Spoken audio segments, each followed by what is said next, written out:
Assalamualaikum warahmatullahi wabarakatuh. Alhamdulillahirabbil alamin wassalatu wassalamu ala asrafil anbiya'i wal mursalin wa ala alihi wa ashabi jama'in amma ba'd. Bersyukur kepada Allah Subhanahu wa taala, salawat serta salam pada junjungan kita Nabi besar Muhammad sallallahu alaihi wasallam. Karena atas berkat petunjuk beliau, iringan langkah dari beliau, kita dapat sampai hari ini, sampai detik ini merasakan betapa indah dan nikmatnya iman wal Islam. Di sore yang berbahagia ini, pemirsa Pon TV yang dirahmati oleh Allah Subhanahu wa taala, hari ini saya akan membawa tema tentang puasa meningkatkan etos menuntut ilmu. Alhamdulillah, tanpa terasa kita sudah sampai pada hari-hari berpuasa, hari-hari bulan Ramadan. Bulan Ramadan menjadi bulan di mana kita diwajibkan untuk menunaikan ibadah puasa tanpa terkecuali, kecuali bagi siapa saja yang berhalangan dengan ketentuan-ketentuannya. Alhamdulillah, puasa sejatinya bukan menjadi sebab kita malas-malasan, bukan menjadi sebab kita hanya berpangku tangan, tidak berbuat apa-apa. Dalam aktivitas bulan Ramadan, dalam aktivitas berpuasa, menjadikan kita lebih banyak mendapatkan pahala-pahala yang jauh berlipat ganda daripada hari-hari lainnya.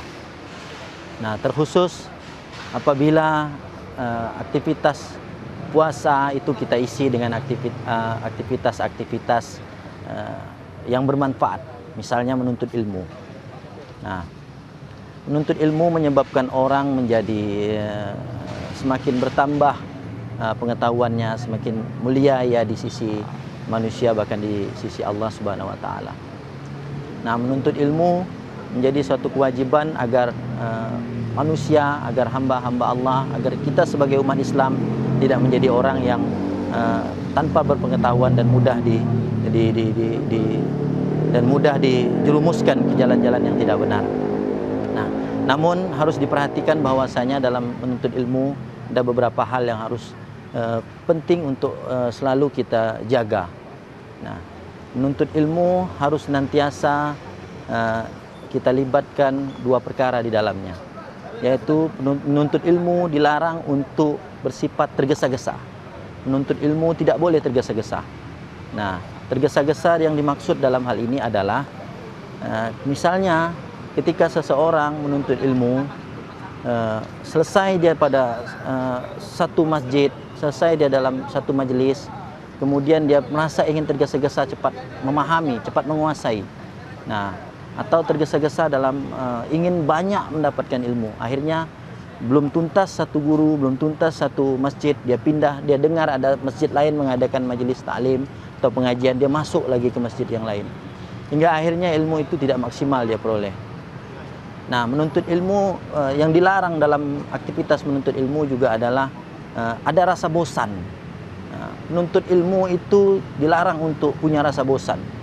Karena bahwasanya penuntut ilmu itu harus punya sifat tahan banting. Penuntut ilmu itu harus punya jiwa petarung.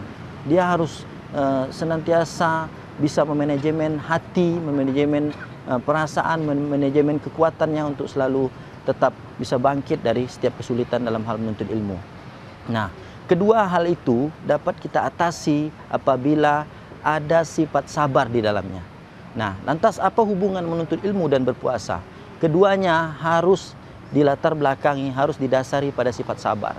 Nah, penuntut ilmu harus sabar. Orang yang berpuasa harus sabar. Dari sejak terbit matahari sampai terbenam matahari, kurang lebih 12 sampai 13 jam, menahan dahaga, menahan lapar, menahan segala hal yang dilarang, yang segala hal yang dapat merusak amalan dalam ibadah puasa. Nah, dalam menuntut ilmu seseorang harus bersabar. Nah, ada satu kisah seorang penuntut ilmu ketika suatu waktu selesai dia dalam satu majelis, dia menuju ke tempat dia menuju ke perjalanan menuju pulang. Akhirnya di perjalanan dia melihat ada beberapa ekor semut yang sedang terbata-bata, tergesa-gesa membawa makanan. Nah, dengan perlahan semut-semut ini naik ke atas. Semut-semut ini berjuang dengan begitu kuatnya untuk menaik. Percobaan pertama semut ini ketika akan sampai kepada tujuan yang akan dicapainya, tiba-tiba karena dia kelelahan akhirnya dia jatuh. Nah, tapi semut merupakan hewan yang pantang menyerah. Dia coba lagi. Percobaan kedua ia lakukan. Dengan tertatih-tatih sang semut naik ke atas kembali. Nah, sang semut kembali mencoba, berusaha untuk naik ke atas, untuk memaksimalkan daya upayanya. Akhirnya pada sampai ke puncaknya, dia berhasil untuk membawa makanan, berbagi dengan teman-temannya. Demikianlah makna yang sebenarnya bahwa menuntut ilmu itu harus dengan kesabaran. Sebagaimana contoh semut tadi. Nah, lantas penuntut ilmu tadi melihat semut yang gigih, yang kuat berjuang untuk membawa makanan. Dia kemudian tersadar bahwa semut saja yang ukurannya jauh lebih kecil daripada saya, semut saja yang jauh lebih lemah daripada saya, dia bisa tegar, semut bisa sabar dalam berusaha untuk mencapai tujuan dan keinginannya. Nah, demikian pula apa yang seharusnya kita lakukan sebagai seorang penuntut ilmu dalam ikhtiar kita untuk mendapatkan ilmu. Harus gigih, harus sabar, harus pantang menyerah. Nah, seorang penuntut ilmu itu tidak boleh sedikit-sedikit menyerah, sedikit-sedikit lemah. Nah, sejogjanya aktivitas yang dilakukan dalam hal menuntut ilmu pada bulan Ramadan akan bertambah pahalanya lebih besar daripada di hari-hari biasa. Di hari-hari biasa aktivitas yang kita lakukan terbilang biasa saja. Kita bangun tidur, lalu kita beraktivitas, kita bekerja, semuanya kita lalui. Siang kita istirahat, kemudian kita makan, kita iringi dengan sholat. Semuanya berjalan biasa saja. Namun ketika Ramadan, kita merasakan bahwa ada sesuatu yang berbeda. Ada jiwa-jiwa yang tanpa sengaja, tanpa dibentuk, tanpa kita perintah, kemudian terpanggil untuk melakukan aktivitas-aktivitas kebaikan, termasuk menuntut ilmu. Nah, pemirsa yang dirahmati oleh Allah Subhanahu wa taala, maka dari itu momentum Ramadan kali ini harus kita jadikan momentum, selain momentum bertaubat, selain momentum untuk memperbaiki diri. Ramadan kali ini harus menjadi momentum kita bersama untuk bergigih, untuk kuat menuntut ilmu. Nah, kita lihat gema-gema majelis di berbagai masjid sangat melimpah ruah, tidak terbatas.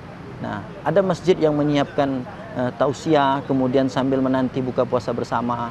Nah, sebagai seorang muslim yang beriman, sebagai seorang muslim yang selalu rindu akan pahala, sudah sebaiknya kita berkunjung, sudah sebaiknya kita berburu ilmu, sekaligus kita mendapatkan pahala-pahala dari aktivitas tersebut. Pemirsa Pun TV yang insya Allah seluruhnya dirahmati oleh Allah Subhanahu wa taala. Dari semua aktivitas penuntut ilmu itu mengakibatkan kita menjadi orang yang berpengetahuan. Nah, pengetahuan ini akan membawakan kita kepada jalan yang lurus, jalan kebenaran. Pengetahuan ini akan membuat kita menjadi tahu mana yang hak, mana yang batil, mana yang benar, mana yang salah, mana yang boleh, mana yang tidak, mana yang seharusnya kita lakukan, mana yang tidak. Nah, kita banyak saksikan bahwasanya banyak sekali di lingkungan sekitar orang-orang yang berpuasa hanya terkesan menahan haus dan lapar saja. Dia berpuasa, bangun pada waktu sahur, makan sahur, kumpul bersama keluarga, sholat subuh berjamaah, semua aktivitas dia lakukan. Ia menahan lapar, menahan dahaga, semua dilakukan. Perjuangan luar biasa dilakukan.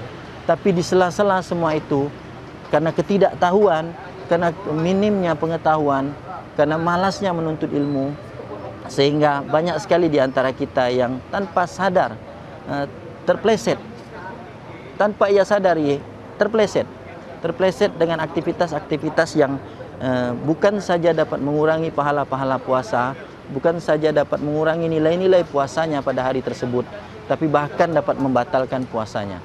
Nah, misal contoh, ada orang yang berpuasa menahan dahaga, Tapi di sela-sela aktivitas puasa diisi dengan aktivitas-aktivitas menggunjing, membicarakan orang lain. Nah, aktivitas-aktivitas ini seperti ini tidak harusnya terjadi, tidak harusnya berlaku apabila kita cerdas, kita cermat mengisi waktu-waktu selama bulan Ramadan, mengisi waktu-waktu selama menjalankan ibadah puasa.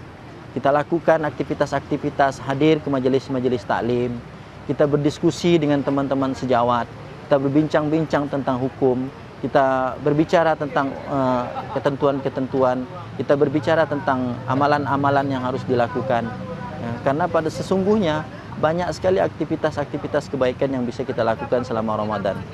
Nah, selain daripada aktivitas mengunjing, tidak sedikit orang-orang yang menyia-nyiakan waktu selama bulan Ramadan, menyia-nyiakan waktu selama berpuasa. Ia mengisi waktu-waktu selama Ramadan itu hanya dengan aktivitas-aktivitas yang tidak bernilai pahala. Misal, hanya dengan berjalan-jalan, yang kemudian dikenal oleh kalangan generasi Z itu generasi milenial itu dengan aktivitas ngabuburit, ya kan?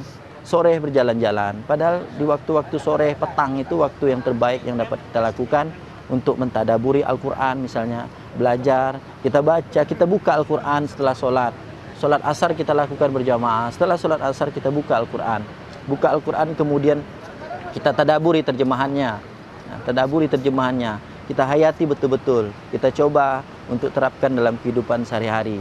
Mana tahu dari sekian banyak ayat yang kita baca, dari sekian banyak terjemahan-terjemahan ayat yang sudah kita tadaburi, ada sebagian saja atau ada sebagian kecil saja yang dapat kita terapkan dalam kehidupan, itu sudah menjadi sebuah kenikmatan, sudah menjadi sebuah aktivitas yang luar biasa, bernilai pahala, bernilai kebaikan di mata Allah Subhanahu wa taala. Nah, pemirsa Pon TV yang dirahmati oleh Allah. Nah, demikianlah aktivitas-aktivitas yang selama ini dirasa kurang bermanfaat. Nah, apakah tidak ada perasaan dalam diri kita merasakan bahwa rasa iri, rasa dengki, karena ada sebagian muslim, ada sebagian orang-orang beriman lainnya mengisi waktu-waktu selama Ramadan, mengisi waktu-waktu selama berpuasa dengan aktivitas-aktivitas yang bermanfaat.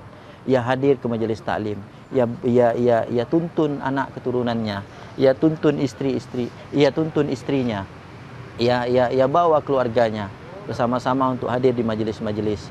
Ia dengarkan tausiah menjelang berbuka puasa, dia duduk di masjid, dia dengar tausiah, dia berbuka puasa bersama, menunaikan sholat maghrib berjamaah, diisi dengan sholat isya berjamaah, kemudian dilanjutkan dengan sholat tarawih berjamaah. Nah, aktivitas-aktivitas seperti ini seyogyanya menjadikan diri kita sebagai muslim yang benar imannya, ada tumbuh rasa dengki iri kita. Nah, ketika melihat, wah, kenapa padahal kita lihat hidupnya sederhana saja. Orang-orang ini sederhana hidupnya. Orang-orang ini mungkin tidak lebih baik ekonominya dari kita, tapi dia mampu memaknai setiap langkah, setiap napas dan setiap kehidupannya dengan amal-amalan soleh yang bernilai di mata Allah Subhanahu wa taala. Nah, namun demikian bukan berarti yang saya maksud dalam aktivitas-aktivitas yang dilakukan orang-orang di luar itu adalah aktivitas-aktivitas salah. Tidak. Bahwasanya aktivitas itu aktivitas baik, namun ada aktivitas yang baik, tapi aktivitas itu tidak baik di mata Allah. Nah, ada aktivitas yang baik, namun aktivitas itu aktivitas baik di mata Allah Subhanahu wa taala. Nah, jadi kita harus sebagai muslim harus cerdas memilih aktivitas-aktivitas dalam kehidupan sehari-hari, mana aktivitas yang baik plus aktivitas baik itu juga baik di mata Allah Subhanahu wa taala. Sehingga kelak kita kembali kepada Allah Subhanahu wa taala, kita berpulang kepada Allah Subhanahu wa taala dalam keadaan terbaik di sisi Allah. Demikian, mohon maaf atas segala kekurangan. Wassalamualaikum warahmatullahi wabarakatuh.